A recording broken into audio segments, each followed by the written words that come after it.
Hey guys, it's Aaron Heiser from Maker's Leather Supply, and we're going to do a video. Who knows how long this could get, but we're going to talk about all different types of leather.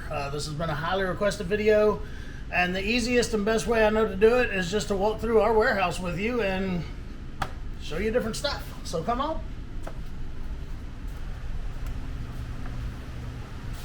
Alright, so here lately I've been playing with a lot of alligator skins. Okay, I know that exotics aren't everybody's cup of tea and some people are worried about them.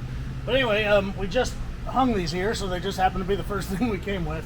But anyway, these are in the crust alligator skins. They've been tanned and everything. They aren't finished, okay? They don't have any dye on them. They don't have a sealant on them. So you can take these and you can dye them, you know, cut out a portion, make whatever you want, dye it the color you want. And now you've got the whole rest of the gator you can do whatever you want with. Anyway, all right. So just about everybody knows what veg tan is, so we'll get to that here later. But here on this shelf, we just have some of our what I call bag leathers. For the most part, these are going to be chrome tanned or oil tanned. All right, chrome tanned is tanned in lots of chromium weird stuff. One of the ways you can tell if you're dealing with a chrome tan is when you cut it. If you see gray in the middle, it's most likely going to be a chrome tan. Oil tans are tanned with a bunch of oils and stuff like that, and kind of the same but different. The biggest issue with oil tans is like this is an oil tan here. This is a very rustic one, very lightly oiled though. It doesn't have a lot of oil in it. Okay, and that's where I was going with that. One of the issues you can run into with oil tans is that sometimes, if they're a very heavily oiled oil tan, let's say you've got a nice Cadillac with those nice white leather seats. Go ahead and throw that bag you made out of an oil tan in those leather seats on a hot July day and see what happens. All that being very sarcastic, please don't do it. You will ruin your seats. All right. So that's not all the oil tans we'll talk about. We've got lots of them. Alright, before we get to this, we're going to talk about like the crazy horse leathers. Okay, so this is a crazy horse. Normally they are a type of oil tan. A lot of the time they're semi-rustic, I guess. I mean, there's 50,000 tanneries in the world creating a crazy horse blend, and they're all very similar, but all very different in their own ways, of course, with how they're tanned and whatever. But for the most part, a crazy horse leather is an oil tanned leather, and it's going to be great for making bags and things like that. Almost all of them are anywhere between 4 and 6 ounces, and they've got kind of a medium temper to them. So when I say bags, I mean briefcases and backpacks, things that you want a little bit of rigidity to. Right here we have what we call our waxy chrome tans. Okay, so what it is, if you look at them, they're nice and shiny, but they're also still a beautiful color. This one's kind of a burgundy. My favorite is this one right here. I don't even know what we call this on the website. I think classic brown, but it just reminds me of a really, really expensive like chair in a lawyer's office. And I've been in lots of lawyers' offices, if you know my history, so I know all about those fancy chairs. So anyway, great leathers. One of the issues I have with them though is if you're making a bag that's say turned inside out, when you sew it together, it is really difficult because this is real slick to put 2 layers together and sew it without lots of clamps or something to help hold those layers together well. Butters is following us around acting crazy. We'll move over here. We've got some English bridle. Okay, English bridle, you've seen me use tons of, especially the thinner stuff, which is up here on the top shelf, like 2 to 3 ounce on wallet interiors and stuff like this. Okay, this is from Wicked Craig. This leather is, again, it's 2 to 3 ounce. It's quite rigid because it is a veg tanned leather. Okay, a bridle type leather or even a harness type leather, they take it and they veg tan it, then they dye it, and they put like waxes and oils into it to give it a finish. The awesome thing about bridle leathers is it's already finished. You don't have to dye it. You don't have to put a sealant on it. It's done like it is. Bridle leathers are not weatherproof or waterproof, but they can be water resistant. You know, water will roll off of it, but water, if it sets on it, will lightly absorb into it. So you can have issues like that. over here is just our veg tans. We carry and have, I know I've talked about them even in our last leather description video, but like there's a natural veg tan from Wicked Craig, and then here is a russet. Russet is by far my favorite tool just because of its characteristics. It's a little bit softer, real easy on the swivel knife. I feel like I never have to strop when I'm doing the russet leather. And then the tooling burnish is just absolutely amazing on this stuff because it basically, it's almost like you don't have to antique it because it gets dark everywhere you tool it. Okay, over here we have our Herman Oak, the 1881 and the Heritage blends. Okay, these are also vegetable tan leathers. I know we've talked about them before. I know I've made a lot of stuff out of these.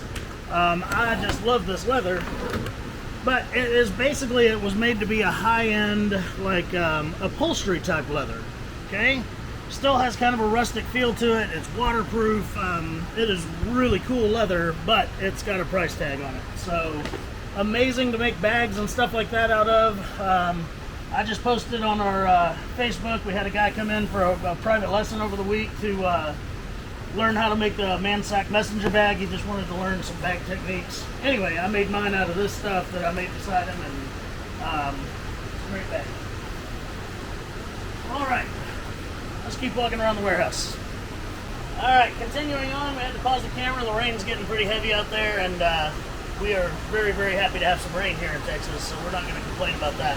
So, we're going to go over here. I might want to come closer just because of the rain, though. So over here, we've got some like shrunken bison. Bison leather is awesome for bags. It's always going to have like a pebble grain type. Actually, those aren't the bison ones. There we go. It's always going to have like a grain to it. Bison is really great stuff.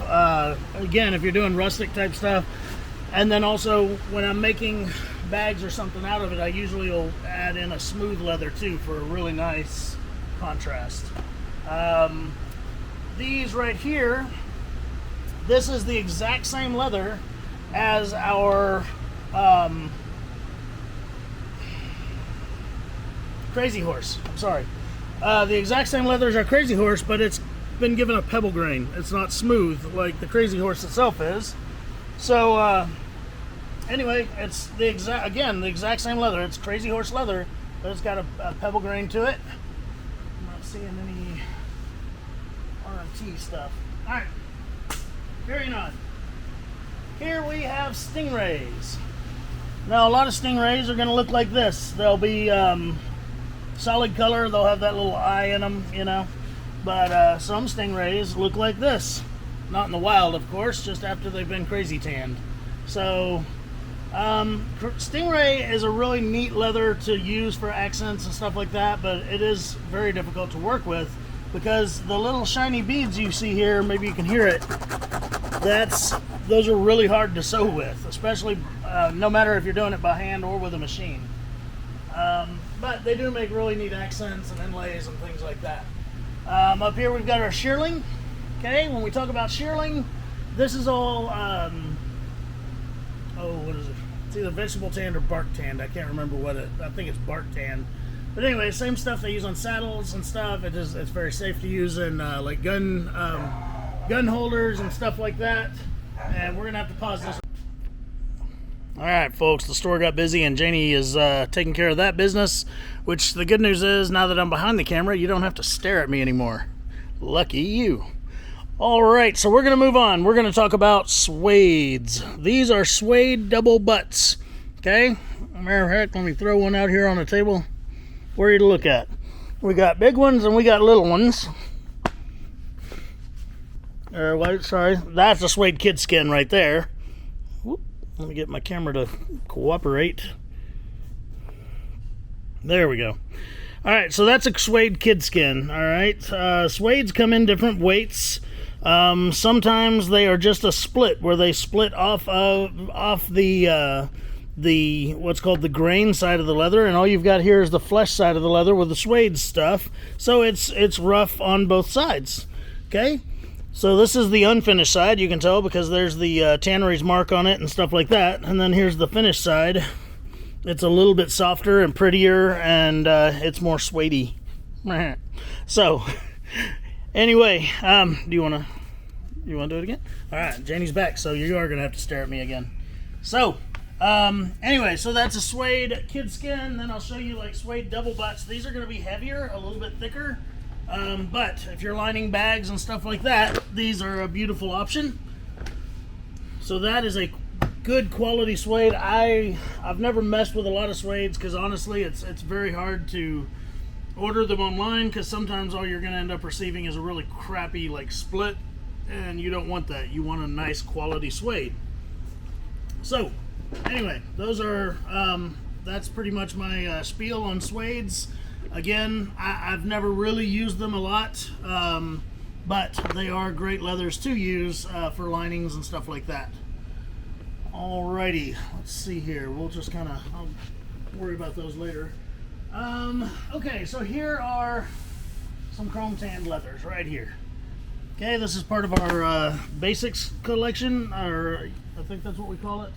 Anyway, it's the basic colors. We've got a green, a pink, a blue, a yellow, light blue, you know, stuff like that. Excellent for making bags. You could make wallet interiors out of it, but you need to worry about, with chrome tan, it's more difficult to finish edges. So you have to worry about being able to finish the edge, whether it be with a edge paint or if you've got some magical slicking device that you can do chrome tan with. Some leathers, like Tokenol, is the only one that I've found that will edge them when others won't, like Ron's Edge Rub and stuff like that. But anyway, also if you know are really good at skiving and stuff like that, you can do folded or rolled edges and stuff like that as well. So chrome tanned leathers, that stuff's like 3 ounce or so. Moving along, so kid skins. Kid skins are an amazing, cheaper alternative to other leathers, especially if you're doing wallet interiors and stuff like that. The great thing about kid skins is they're usually very clean. You know, a lot of goats and sheep, they don't go through barbed wire fences and problems like that. So they're usually very clean. They don't have a lot of markings and stuff like that on them. Drawback is they're small, which also means they're relatively inexpensive. These are, I think, like 30 bucks a piece, 35 bucks a piece, something like that. We have them in probably 30 different colors, and a lot of shops do. Again, this video is not to try to sell you things, it's to try to educate you on different types of leathers. But I use these for linings, wallet interiors, things like that. Guys that make, you know, fancy boot tops and stuff, that's the kind of leather that they're doing all their inlay work with and stuff like that. Here's some more bison leather, and this stuff is thick. It's like 9 ounces thick. I don't know, soft-sided motorcycle bags, things like that could be made out of those. This is an embossed and sanded leather. I don't know, we got a really good deal on it, so we put it out as a good deal, but I haven't made anything with it yet, because sometimes when we have a leather, I can't decide what to make out of it. That's the crazy thing about owning this warehouse, is sometimes we'll get in a leather, and the second I see it, I'm like, oh my gosh, I know exactly what I'm going to make. And then other times, I'm out here with an idea in my head of something I want to make, and I need to find the perfect leather to make it out of. So, the one she just zoomed in on, that's embossed right there, but it's got a nubuck finish to it. Okay, nubuck is, if you touch a leather and it's real velvety, that's going to be called a nubuck finish, or it's going to be hippo leather, which is super expensive. Hippos are very velvety too. This is our Matador collection. We've talked a lot about it in a lot of our videos. It's English bridle, just like what we showed you from Wicked Craig, but it's at a fraction of the cost because it is imported. It's great leather. It's really clean, but it doesn't have all the character that like the Wicked Craig does. The Wicked Craig, I don't know, it's got a depth in its color and stuff, and this is not quite there on that. Alright, we had some more customers walk in, and I was pretty much done talking anyway. The only shelf we really didn't even talk about is right behind me here. That is called the Odd Lot Shelf.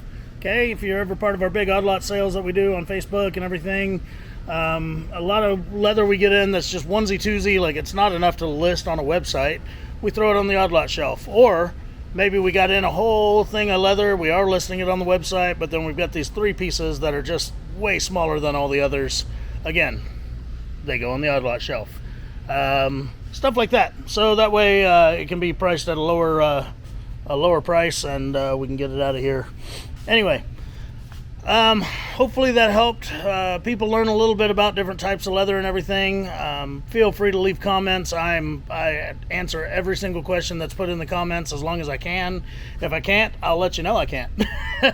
So until next time, I'm Aaron Heiser of Maker's Leather Supply. Have a great day.